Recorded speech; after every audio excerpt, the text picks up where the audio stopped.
I'm gonna give you 10 reasons why I stopped going to the nail salon. Jumping right into it, the prices are ridiculous. I remember like when I first went and got my nails done, they used to be like $20, $25, and then $60 for the gel. And it's just like ridiculous with the prices, too much. Secondly is the staff attitude.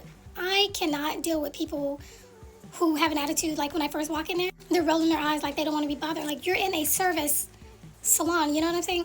Moving on. Not to mention the service and the quality sucks because you know how like yes they'll do your nails, but one of the nails will be thin, and if you ask them to correct it, which goes back to number 2, they'll get mad because you're asking for a thicker nail or a thinner nail because it'll be thick and then sometimes lopsided, and I hated it. So sometimes people don't ask for corrections, but I will, and I won't leave until you do it. So instead of me like encountering altercations, I just don't bother.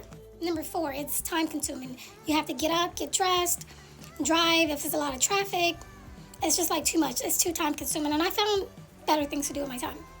Mind you, sometimes they're not even finished right away, and the wait time is so long. You get in there, it goes back to number 4, it's time consuming. You get in there with the traffic, and then when you get through the door, you have to sit down for another 15-20 minutes because they're not completely done with the person previously before you. And that's just something I just cringe. This is one of the ones I really hate, the upcharging. So you know how you'll call and you'll say, hey, I'm gonna get this next week. You'll see something that you like. You don't get it right away, but you keep it in mind for next week, or you'll take a picture of it. They tell you one price, and then when you go back in there to get that design that you like, they have been on upcharge you. They'll tell you, oh, that's an additional $20, $30, but when you go back in there, it's like an additional $40. Mind you, they want a tip, like no. Another reason is that I used to get acrylic on my acrylic pedicure, right? But I used to get acrylic on all 5 toes. Yes, not only on the big toe. And one time I was just sitting and thinking, and something told me to ask her how much will it cost for them only to put it on one toe. They only went down $5, guys.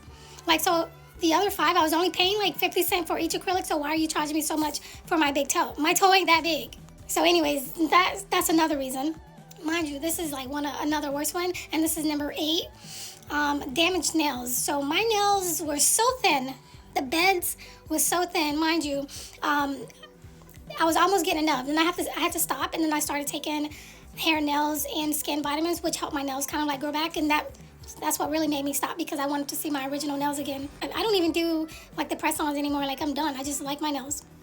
And if you take care of your hands, right, like maybe lotion them, you know, take your vitamins and stuff, like your nails will go back to its natural stance. I feel like the preference of having natural nails for me works for me. There's one thing is, this is I think number 10, but the last thing is an altar. I've been so convicted going into these salons and seeing altars at the front door. Consciously, I would just be so guilt tripping, you know, because I know in my heart, like, them salons and they're having altars to their gods at their front door and their deity, like, it doesn't sit well with me. So that's one reason why, because I'm a big Christian, right? It was just a no for me. So all in all, I'm happy with my decision, and